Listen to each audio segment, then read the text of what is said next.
الحمد لله رب العالمين، والصلاة والسلام على خير خلقه محمد وعلى آله وصحبه أجمعين. أما بعد، فأعوذ بالله من الشيطان الرجيم. بسم الله الرحمن الرحيم. كتب عليكم القتال وهو كره لكم وعسى أن تكرهوا شيئا وهو خير لكم وعسى أن تحبوا شيئا وهو شر لكم والله يعلم وأنتم لا تعلمون. عزتمندو، موږ تاسې مخکې ویلي وو چې موږ تاسې باید په خپل شریعت کې، په خپل دین کې هغه شرعي اصطلاحات، هغه شرعي الفاظ چې هغه په قرآن او په حدیث کې هغه د شریعت په احکامو کې راغلي وي، موږ باید د هغې پرک تابعداري وکړو، د هغې په مطلب او په مقصد باندې ځان پوه کړو، او د هغې په مقابل کې د هغه الفاظو، د هغه اصطلاحاتو، د هغه خبرو چې هغه کافران، یهود، نصارا کاروي، او یهود او نصارا او بېدینه خلکو مطلب دی چې موږ دلته له خپل یو شرعي حکم نه، له یو شرعي مسلې نه غافل کې، بې خبره کې، موږ د خپل دین په نسبت باندې بدګمانه کې، د خپل قرآن، د حدیث، د شریعت په نسبت باندې سوچ فکر را خراب کی. نو باید موږ په داسې مواردو کې د شریعت، د قرآن، د حدیث، د الفاظو، د هغو اصطلاحاتو، د هغو خبرو پوره رعایت وکړو. عزتمندو،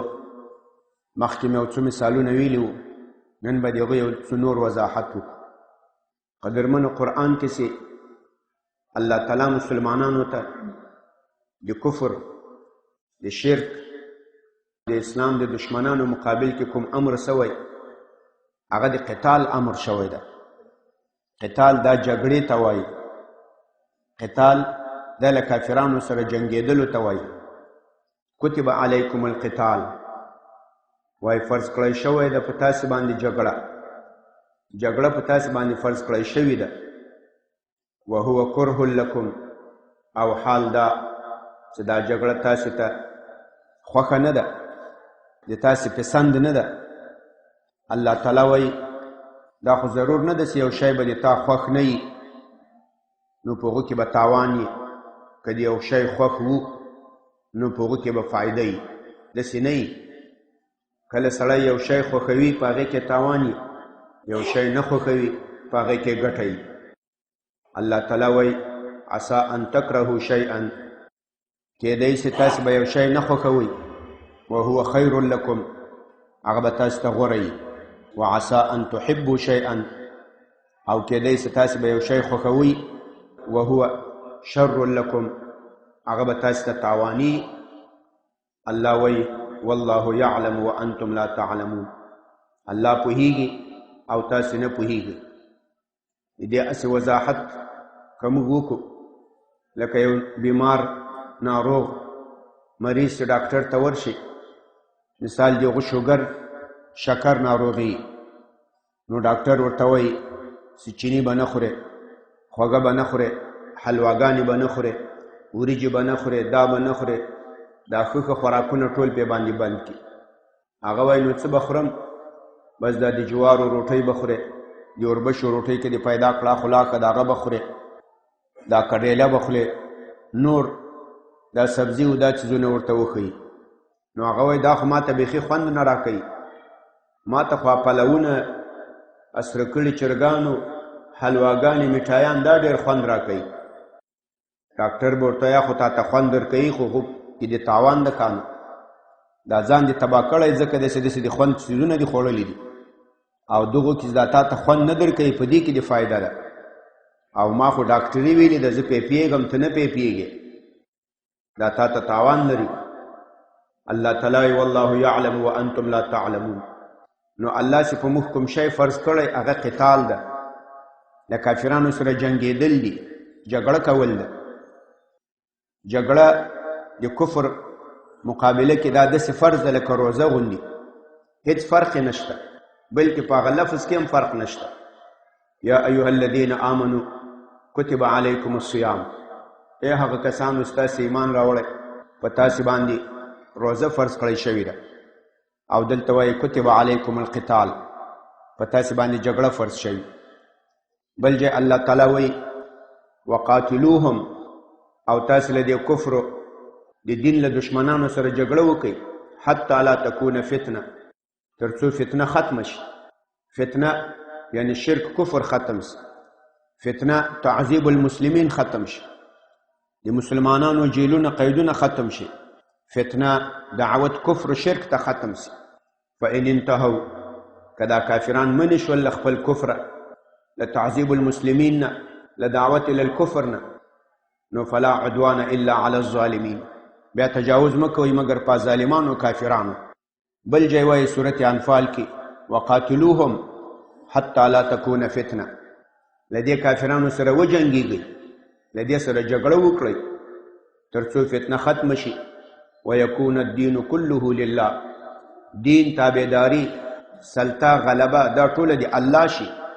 د غیر الله سلطه پکې نه وي، د بل چا غلبه نه وي، ټوله د الله غلبه وي. بل ځای نبی علیه الصلاة والسلام فرمایي، عبدالله ابن عمر روایت کوي، متفق علیه حدیث ده، نبی علیه الصلاة والسلام وایي امرت ان اقاتل الناس، ما ته امر شوی چې زه له دې کافرانو سره جګړه وکړم حتی یقولو تر څو دوی وایي لا اله الا الله ومحمد رسول الله ويقيم الصلاة ويؤتوا الزکاة، توحید کلمه د رسالت کلمه وایي، لمنځونه قایم کې زکاتونه ورکړي. فاذا فعلوا کدی دا کار وکړل فقد عصموا دماءهم واموالهم، کدی دا د توحید کلمه و دی رسالت گواهی وویله، لمنځونه قایم کړو، زکاتونه ورکړو، خپلې وینې خپلې مالونه له مانه محفوظ کړو، الا بحق الاسلام، مگر د اسلام په حق دې زه بیرته جنې اخیستی سم. وحسابهم علی الله، او که کلمه په دروغ ویلې وه نفاق یې کړی و هغه حساب په الله تعالی ده. عزتمندو اوس وګورئ قتال فی سبیل الله، د الله په لاره کې جګړه، دا د آیتونو د احادیثو په رڼا کې په موږ تاسې داسې فرض ده لکه لمونځ روزه زکات غوندې، همغسې الفاظ دي. ان الصلاة كانت على المؤمنین کتابا موقوتا، یقینا دا لمونځ په مسلمانانو باندې فرض ده کتابا وقتا په وقتا. دلته هم د کتاب ټکی راغلی، په قتال کې هم کتبه ده، په رمضان کې هم کتبه ده. موږ تاسې روزې نیسو، موږ تاسې لمنځونه کوو، خو د جهاد خبره سې راسي، د قتال خبره سې راسي، په دې کې بیخي څوک بحث هم نه کوو. موږ دا د اسلامي ملکونو په سطح باندې دا عام غریبان خو پرېږده، عوام ولس، دا د حکومتونو د سوچ هم خراب سوی، د اسلامي ملکونو چې دا ځان ته اسلامي ملکونه وایي، دا پاچیان سربراهان د دغو هم سوچ خراب ده. دې چې کوم وزارت جوړ کړی هغې ته وزارت دفاع نوم یې کړی ده. دفاع، دا دفاع په خپله یو بزدله ټکی ده، وزارت دفاع دا یو د بېغیرتي ټکی ده، دا یو د بزدلي ټکی ده، دا د جبن ټکی ده. دفاع دا معنا که په ما څوک راغی زه به بیا دفاع کوم، زه په چا جګړه نه کوم، زه به پروت یم. دا بلکل لکه له قتال نسې منکر یي، او موږ ته الله ویل نه جګړه به ته کوې، دې ته باید موږ وزارت دفاع نوم کېنږدو، دې ته باید موږ وزارت قتال نوم کېږدو. که یو وارې دا د موږ سربراهانو دا حکومتونه دا که په دین په اسلام خبري، د دې وزارت نوم باید وزارت قتال وایي، د جګړې وزارت. موږ باید جګړه وکړو په کفر باندې. د نبی اسلام زمانه کې د صحابه و د تابعین کله چې اسلامي خلافتونه و، هغو مسلمانانو د دغو آیاتونو په مطلب په مقصد پوهېدل، هغوی په دې پوهېدل چې دا جهاد داسې فرض ده لکه لمونځ غوندې،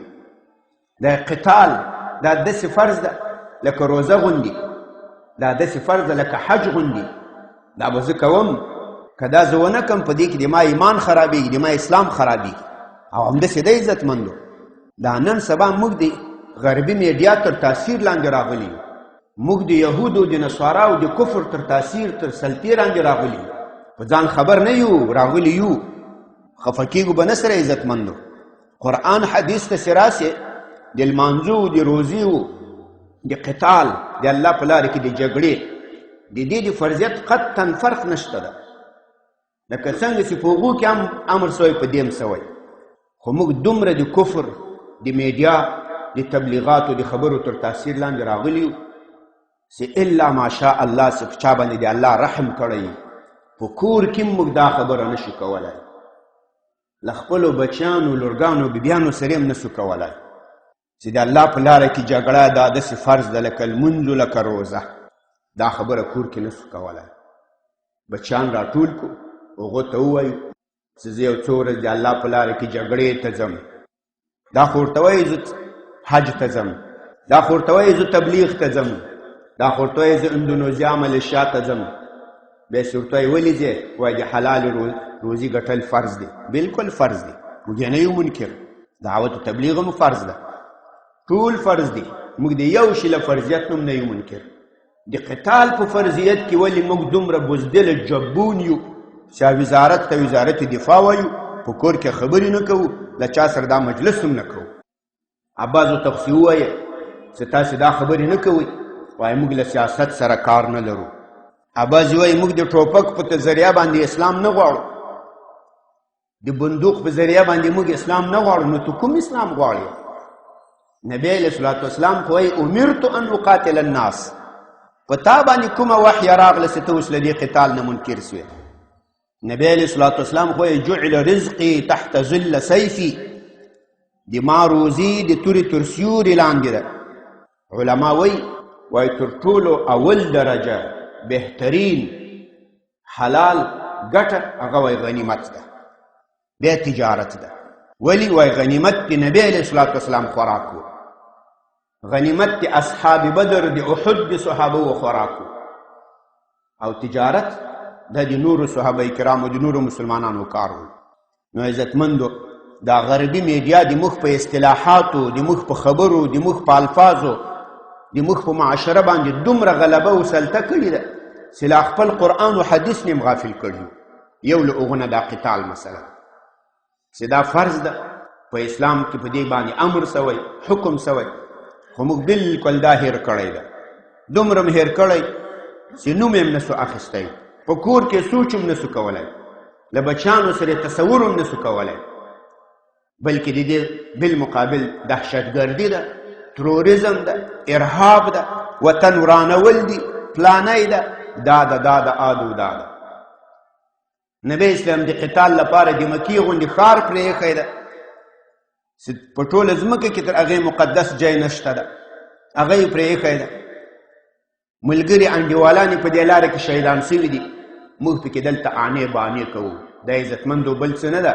دا هغه د غرب د یورپ د یهودو د نصاراو هغه کلمات خبرې الفاظ دي چې د موږ په شرعي اصطلاحاتو یې غلبه کوي قدرمنو یو له هغو خبرونه چې په موږ تاسې غلبه کړي هغه لکه دا نن سبا دا ساز و سروز و دا باجو و دمبورو والا ته چې په اصل پښتو کې دې ته ډمان وایي دا اصلي د پښتو نوم یې ډېر ښه نوم ده ډمان نن سبا یې دې ته نومان ایښي دي فنکار ده اکټر ده هنرمند ده فن ده فلان ده دا نومان یې پې باندې ایښي دي دا عزتمندو د غرب د یهودو د نصاراو د بېدینه خلکو بعضې مصطلحات دي بعضې الفاظ کلمات دي چې د موږ په اصطلاحاتو په شریعت باندې غلبه کوي نبی علیه الصلاة والسلام فرمایي لا تبیع القینات وایي د مانې وینځیانې مه اخلئ مه خرڅوئ ولا تشتروهن او مه دا اخلئ ولا تعلموهن او خپلو وینځیانو جنکیو لورانو ته دا اوازونه ډومتوب دا مه ورزده کوئ ولا خیر فی تجارت فیهن او د دې په تجارت کې کوم خیر نشته وثمنهن حرام د ډمو راډمو خرڅول د ډمتوب د ساز و سروز د باجو دمبرو د دې کارونه کول د دې هغه پیسې د دې هغه ګټه دا حرام ده وفیه نزله وایي دغه ډمتوب کې دا آیت نازل سوی ومن الناس من یشتری لهو الحدیث په خلکو کې بعضې خلک دي هغوی په پیسو اخلي لهو الحدیث بېهوده خبرې بېځایه خبرې بې معنا خبرې دا په پیسو اخلي لیضل عن سبیل الله بغیر علم تر څو خلک د الله له لارې نه په ناپوهي سره ګمراه کړي ویتخذها هزوا د الله له لارې نه د الله له دین نه پسخند جوړ کړی وي د هغې نه رشخند جوړ کړی وي عزتمندو موږ تاسې د 5 وخته لمونځونه هم کوو روزې هم نیسو چې واده مې بیا ډمان تر ټولو چې هغه معتبر سړی هغو پکې ډمان راوستي هغه بیا 50,000 شپېته 80,000 80,000 روپۍ پکې خرچه کړي موږ چې اکثر د خپل چې دا ودو ته لاړ شو بیا چې ډوډۍ موډۍ وخورو د موږ تر میز ډېر زر زر تاویږي چې دا به اوس څه وخت ولاړ شي چې دا اوس زر جګ شي او موږ باجې دومبرې راواخلو چې شیخ به کم نه وي څه شیخ به هلته یو پلانی هلته څه شیخ به کم نه وي زما ملګرو ته هم مالداره دې تپوسونه نه کوي چې موږ سره ډېر اخلاص لري چې بیخي نه وای راغلی لا به خوشحاله وو دا ځکه وایي چې شیخ خو کم نه ده ډوډۍ خو هم ډېره خوړلې زر ووځه که نو د موږ ټیم دې خراب دا خو بیا دی حساسو سروز کوي اته چې ملایانو دا نور لږ متشرع خلک لږ په شریعت برابر له الله نه له رسول نه شرمناک خلک هغه چې راوځي دی نو ذاتي جګ سي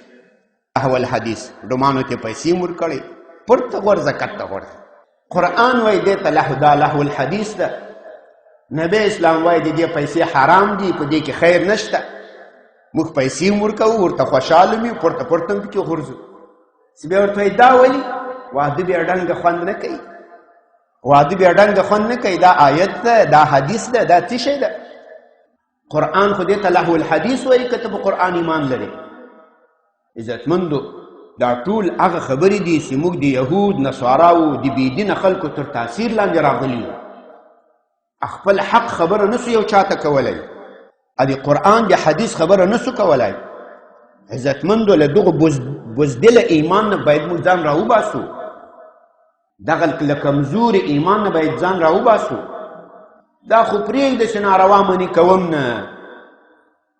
بلکې پسې کوم یم او په افتخار هم کوم ورته خوشحاله هم یم قدرمنو داسې نور ډېرې خبرې دي چې په هغه کې موږ د غرب د دې له تاثیر لاندې راغلي یو له هغې نه دي ازادي په نامه موږ آزاد پیدا یو موږ باید آزاد ژوند وکړو موږ د چا غلامان نه یو بس نور داتې په قرآن هم اعتراض کوو په حدیث هم اعتراض کوو د شرعي مسایلو په دې باندې هم اعتراض کوو ولې د دې په خاطر چې خلکو ته وښیو چې دا د موږ ډېر روشن فکر خلک یو موږ آزاد خیاله خلک یو آزاد خیال دا مې یو اصطلاح ده موږ روشن فکر یو فکر هم ډېر روښانه ده خبرې ته هم ذهن ښه رسېږي نو ځکه په قرآن هم اعتراضات کوو نعوذ بالله من ذلک په حدیث هم اعتراض کوي زه آزاد خیاله یم دا مې عزتمندو د غربیانو د یورپ د امریکې د یهود د نصاراو بعضې خبرې دي په دې سره خلکو ته ځان ښیو چې زه خو دومره ډېر ګرځېدلی یم یو خارجي ملکونو دې ته هم سفرونه کړي دي څومره چې سړی ډېر بېدینه ځان ښیي هغه بیا خلکو ته وایي زه آزاد خیال یم عزتمندو موږ بالکل الله تعالی آزاد پیدا کړي یو خو د بندګانو له بندګي نه آزاد یو د شیطان له متابعت نه آزاد یو د الله له بندګي نه موږ نه یو آزاد الله ته 5 وخته په هر رکعت کې موږ د عبادت اقرار کوو ایاک نعبدو خاص د تا به موږ عبادت کوو عبد دا بنده ته وایي عبد دا غلام ته وایي غلام داسې دا به سړی په بازار کې هم خرڅولی شي خدمت هم پې کولی شي بدلولی هم شي څه چې پې کوي غلام به غږ نه لري موږ د الله تعالی مملوک یو آزادي دا مطلب نه دی چې ته به له الله نوم آزاد یې آزادي دا مطلب نه چې ته به له قرآن نوم آزاد یې ته به د نبی اسلام له سنت نوم آزاد یې ته به د شریعت له چوکاټ نوم وتلی یې روشن خیالي دا مطلب نه چې ته به په قرآن او په شریعت هم اعتراضونه کوې روشن فکر دا مطلب نه چې ته به کفریات هم غږوې ولې زه روشن فکر یم عزتمندو دا ټولې هغه خبرې دي چې د کفر او د شرک د بېدینه خلکو خبرې دي خو موږ یې په ناپوهي سره خو ځان پوهېږو نه افتخار پې باندې کوو هغه اصلي د خپل ایمان د خپل د الله تعالی د بندګي د الله تعالی سره چې موږ په 5 وخت المنځو کې کوم وعده کوو، کوم تسلیم او انقیاد او تابعداري کوو، د هغو ټولو باندې رد کوو، ځکه زه خو روشن خیال یم، زه خو یو آزاد یم. نو عزتمندو دا هغه خبرې دي چې په دې کې باید موږ تاسې ډېر احتیاط وکړو. او له دې نه وروسته به عزتمندو له ځان سره له خپل رب سره به دا وعده کوو چې یا الله زه به له دې نه وروسته داسې خبر نه کوم چې هغه خبر زه د دې په خاطر وکړم چې خلک دا سوچ وکړي چې دا خو ډېر روشن خیاله ده، خلک دا سوچ وکړي چې دا خو ډېر روشن فکر ده، خلک دا سوچ وکړي چې دا خو ډېر په ملکونو ګرځېدلی سړی ده. وګوره داسې بې باکه خبرې کوي. له دې نه وروسته به موږ له خپل رب سره دا وعده کوو چې یا الله زه به هغه خبر کوم چې هغه تا په قرآن په شریعت له دین سره برابره خبره وي. زه به هغه خبره کوم چې د ما ایمان، د ما قرآن، د ما شریعت د هغې اجازه راکوي. دا حدیث شریف هم ویلی و ان العبد لیتکلم بکلمة من رضوان الله. و یو بنده به خبره وکړي، یو خبر چې هغه به د الله تعالی د رضایت خبره وي، الله به په دې سره خپله رضا ده ته ولیکي. و ان العبد لیتکلم بکلمة من سخط الله. وای بنده به یو خبر وکړي، هغه خبر به د الله تعالی د غصې خبر وي. فیهوی بها فی النار. د دغې خبرې له وجې نه به دی جهنم ته ولوېږي. ولې هغه به د کفر او د شرک خبره وي. د دې په خاطر چې خلک ما ته روشن خیال وایي، خلک ما ته روشن فکر وایي، خلک سوچونه کې چې دا متشدد ده، دا شدت پسند ده، دا فلان ده، ته به د دغو په خاطر یوه خبر کوې او په هغې خبره به د خپل رب خفه کړی. انشاءالله په دې کې به لږ مزید نور هم زیادت کوو، وضاحت به کوو، صرف د دې په خاطر چې موږ خپلو خبرو سره خپلو مجلسونو د دې خیال وساتو او داسې خبرې ونه کړو چې په هغې سره الله دې نه کوي چې الله موږ جهنم ته خطا کړي، الله له موږ ناراضه سي، بلکې داسې خبرې وکړو چې هغه له قرآن او له حدیث نه سره د شریعت له احکامو له اصولو سره برابر وي. استغفر الله تعالی لي ولكم ولسائر المسلمين وصلى الله تعالى على خير خلقه محمد وعلى آله وصحبه اجمعين. یا الله دې بیان کې که څه زیادت نقصان شوی دی موږ ته معافي وکړئ، خپل حضور کې قبول او منظور کې. یا الله موږ ته په دې باندې د عمل کولو توفیق را نصیب کړي، په حاضر جمعیت باندې فضل و رحم وکړي. حسنات هم یا الله قبول منظور کړي، سیئات هم یا الله په حسناتو راته بدل کړي. ربنا تقبل منا انك انت السميع العليم وتب علينا انك انت التواب الرحيم وصلى الله تعالى